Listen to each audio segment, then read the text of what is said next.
Hujan lebat yang mengguyur Bali selama 2 hari menyebabkan kawasan Jalan Dewi Sri Legian Kuta lumpuh akibat tergenang air. Dari pantauan tim Liputan Bali TV, aktivitas warga di kawasan tersebut sudah mulai lancar, namun masih ada beberapa ruas seperti Jalan Dewi Sri 4 dan 8 tergenang air, bahkan tingginya mencapai lutut orang dewasa.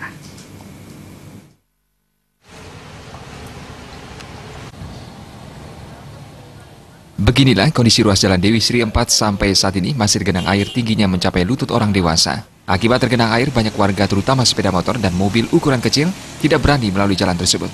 Selain Jalan Dewi Sri 4, hal yang sama juga terjadi di Jalan Dewi Sri 8. Meski tidak ada korban jiwa, genangan air cukup mengganggu aktivitas warga. Menurut salah seorang warga Legian, Nyoman Sarjana, penyebab banjir selain curah hujan tinggi juga kurang berfungsinya drainase. Selain itu, pendangkalan tukat mati akibat sedimentasi juga semakin memperparah banjir. Kedepan pemerintah diharapkan menata tukat mati dan memperbaiki drainase. Untuk mengantisipasi hal ini, perlunya drainase yang lebih bagus. Artinya menjelang hujan, bagaimanapun juga, saya melihat sungai-sungai masih perlu diadakan satu pengerukan. Sungai tukat mati yang ada sekarang di sini itu mungkin sepengetahuan saya mungkin selama 2 tahun terakhir ini tidak dikeruk. Nah, sedangkan saya dengar itu ada anggaran pengerukan setiap tahun.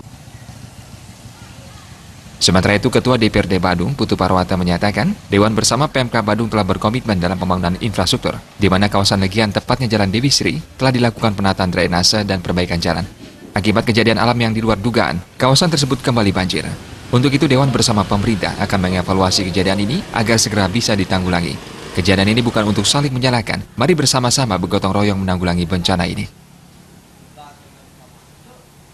Ini adalah bagian daripada pengalaman atas Pos Mayur, Kabupaten Badung, terjadinya banjir, dan ini perlu kita sikapi secara bersama-sama. Tidak usah berpolemik, tetapi kita mencari jalan keluar. Bagaimana kita mengatasi besok supaya tidak terjadi seperti ini lagi. Dan saya mendorong, sebagai wakil rakyat, saya mendorong pemerintah, baik pemerintah Kabupaten Badung maupun provinsi maupun pusat, untuk bersinergi melakukan evaluasi terhadap kejadian yang kemarin ini.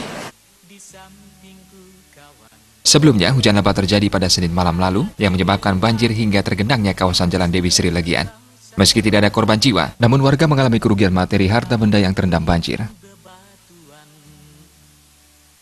Winata